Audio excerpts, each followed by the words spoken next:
Unsure how to save or export your artwork from Adobe Fresco? Don't worry. In this tutorial, I am going to share with you everything about saving and exporting your art files from Adobe Fresco, as well as how to transfer them to other Adobe Cloud apps like Illustrator, so you can share your creative designs with the world and your dream clients with ease. Grab your iPad and let's get stuck in.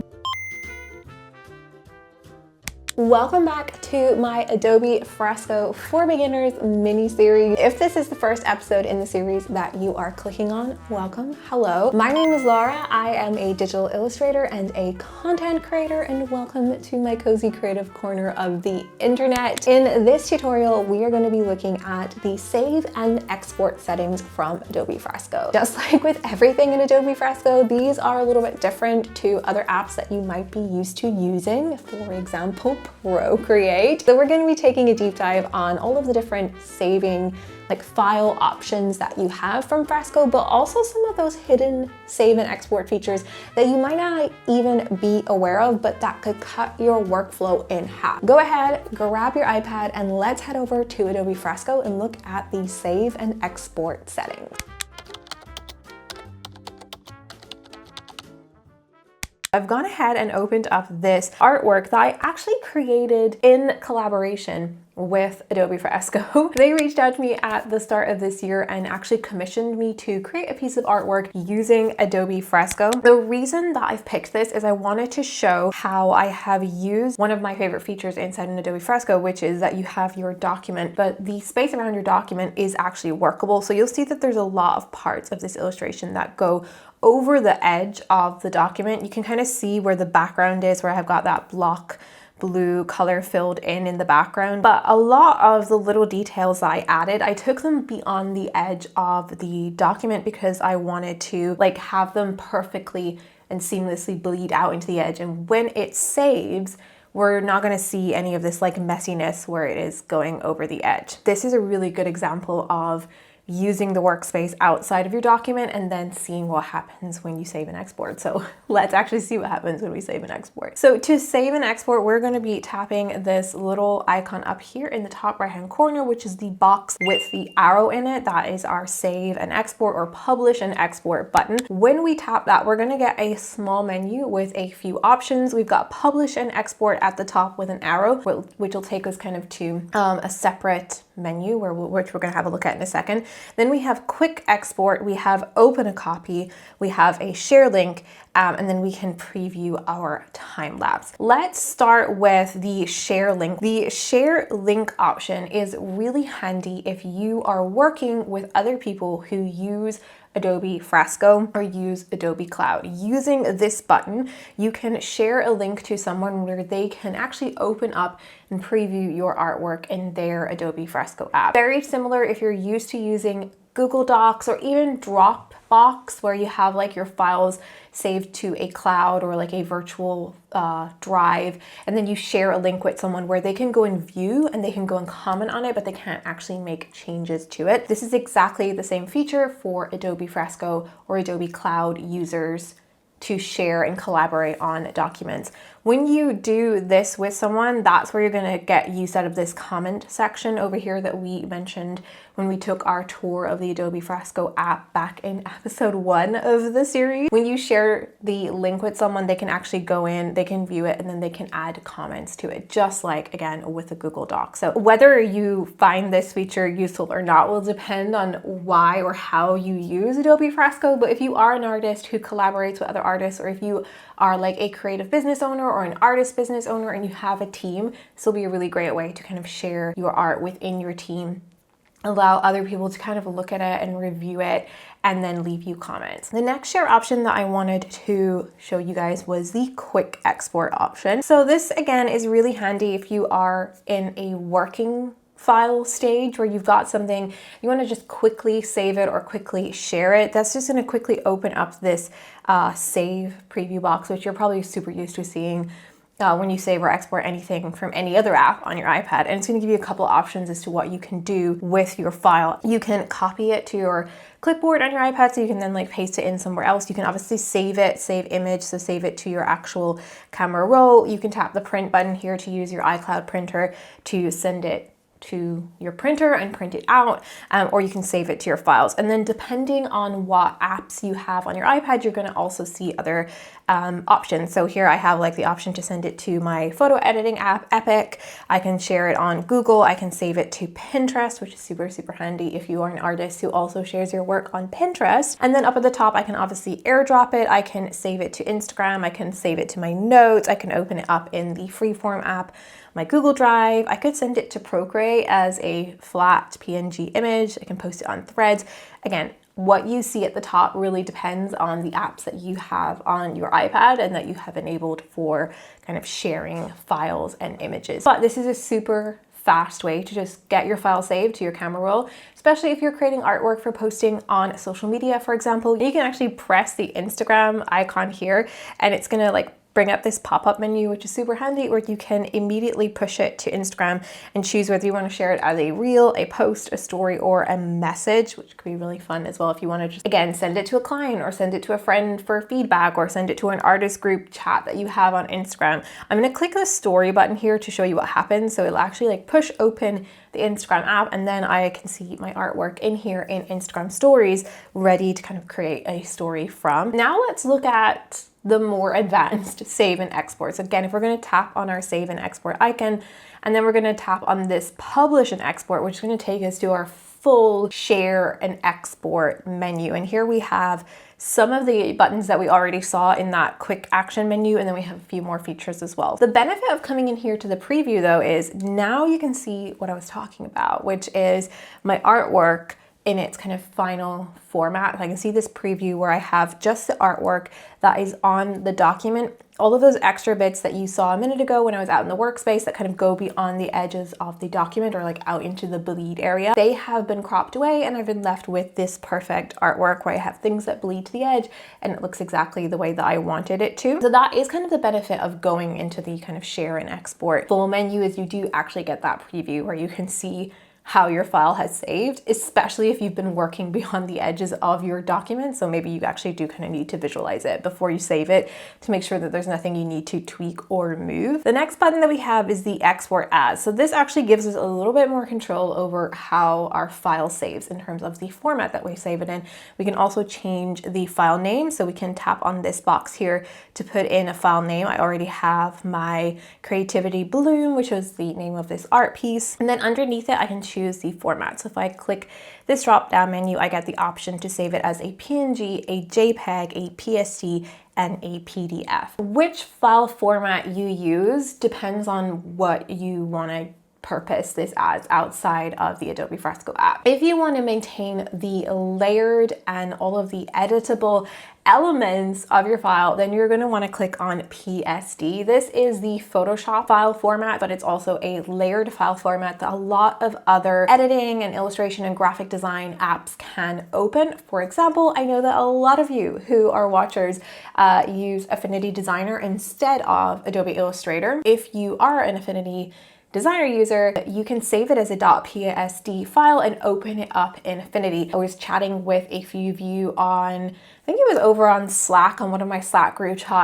chats for my courses, and someone who is an Affinity user actually tested this out with Fresco, where they created a layered artwork in Fresco using vector brushes, and then they saved it as a PSD file and opened it up in Affinity, and all of their pathways and their objects from their vector lines were actually preserved. So were their layers, and they were able to move and edit and group things together. There is a top tip for you if you are an Affinity user. So that is the file formats. Obviously, once you've selected your file formats, you're going to click that blue export button, and then again we get this pop-up window where we can choose whether we're going to save it to our files, to our camera roll, if we're going to send it to print, we're going to export it to an app, maybe we're going to attach it to an email if that is one of your options, whatever you want to do with it. Then we have a couple of other options here. We can save it as a Behance project. Behance is another Adobe app, which is basically like an online portfolio, so you can add it to your Behance profile. Another one that you can export it to is Capture Pattern. Basically basically another Adobe app that allows you to create repeating patterns using elements, and you can export your Adobe Fresco artwork directly into this app using this button right here. Now, I would love to do a deep dive on that with you guys, because if you watch my other tutorials, if you follow me on Patreon, you will know that I absolutely love creating patterns. So if you guys would like to see a tutorial on how to use capture pattern, let me know in the comments, because I would love to deep dive on that with you guys. Then the final button that we have here for our export options is our time-lapse export. Now, if you are a Procreate user, one of the beloved features of the Procreate app is being able to export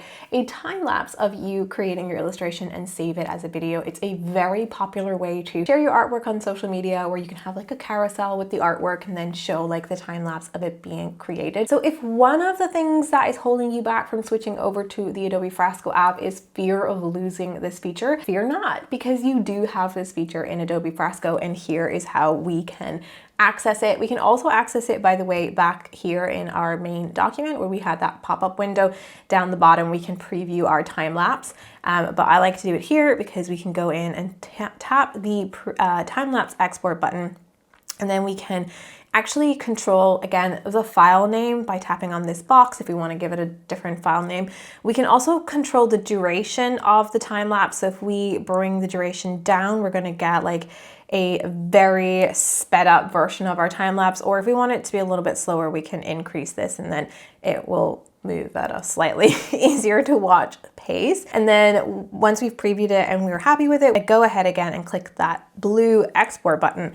Again, we're going to get a little export pop-up box, and we can choose where we want to save it. We can save it as a video to our camera roll, we can save it to our files, or again, we can use the quick actions and push it to one of these apps. So again, we could go to Instagram, we could tap that we want to post this quick time lapse on our Instagram stories. And again, it's going to open up Instagram stories and actually show me my little time lapse, and I can kind of choose which sections of it I want to share, and then really, really quickly and easily post it to my Instagram stories. Another thing that I wanted to bring your attention to, which is a newer feature in Adobe Fresco, which I think is one of the things that really shows off that Adobe Fresco is an app that is by creators for creators, because this is something that I feel is just so relevant to so many big debates online about AI right now. Adobe Fresco have put in this toggle called content credentials, which we can toggle on here.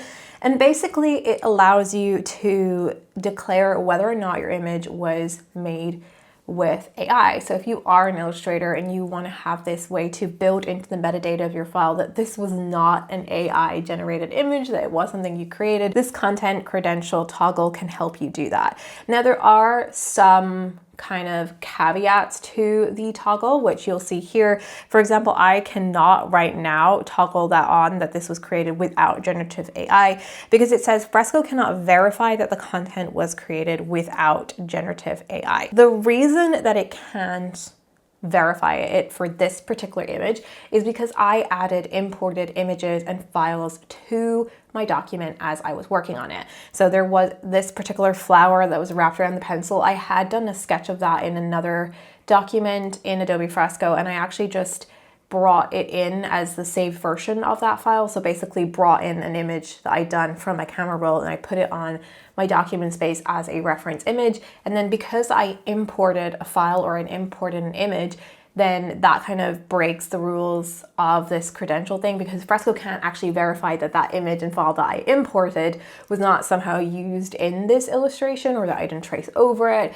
or that that file or image that I imported wasn't generative AI. So basically for this particular image, even though I did illustrate it all myself, if you create an artwork in a document and you don't actually add in any files or images from external sources outside of the Fresco app, then you can toggle this on, and into the metadata of your file, it will declare that this was not created using generative AI. I think it's really just a fun, very topical feature, and I just really think it's cool that Adobe Fresco thought about creating and including something like this in the app. The final save and export feature that I wanted to bring your attention to is the Open a Copy feature. When we tap on this Open a Copy option, we're going to be given two options. We can open it in Illustrator app on iPad or Illustrator on desktop. So if you use the Illustrator, as in Adobe Illustrator app on your iPad, you can tap the open a copy in Illustrator iPad, and it will push your document to the Illustrator app on your iPad. It will preserve all of your layers and your elements, and if you have text in it, it will preserve the text as an editable layer, and you can kind of continue working on it over in Illustrator on iPad. I don't personally use Illustrator on iPad because I think the Fresco app is better, but I do use Illustrator on desktop for kind of creating final files, or if I want to create templates, or if I want to create patterns. I use Illustrator a lot on my desktop for like editing and finishing off files. So I find this button amazing because what happens when I push this is that it will send my layered file, preserve all of the elements, preserve the vector pathways and all of that, and open it up automatically in Illustrator on my desktop or on my laptop. So there's a lot of things that I use Illustrator for when it comes to finishing off my files, and this button has just sped up my workflow because I can do all of the drawing over here in like my natural habitat, shall we say, my natural environment. Then I can push this button and send it to my desktop or my laptop, and whichever one it decides to go to today, and then I can do all of that like final file formatting work in the way that I work fastest, which is usually on desktop or a laptop. I hope that you found this video helpful and that you are excited to save, export, and share your Fresco artwork with the world. If you do post them on socials, be sure to tag me at Laura Jane Illustrations. I would love to see what you are creating in the Fresco app. And if there is anything else that I missed in this tutorial or any other questions that you have about Adobe Fresco, go ahead and jump into the comments and let me know. I love chatting with you guys down there, and I love troubleshooting your Adobe Fresco problems, as well as just like having some chat about how much we all love Adobe Fresco. That is also welcome down there. If you did find this video helpful, be sure to click that thumbs up button and let the YouTube algorithm know that this was a helpful tutorial. It really helps these videos reach other Adobe Fresco users or digital art beginners so that they can learn how to use Adobe Fresco as well and just understand like what an amazing app it is, which I think I have made my personal mission to make everybody love Adobe Fresco. And if you want to be inducted into the cozy creative community here on YouTube, you can also click that subscribe button to join the family.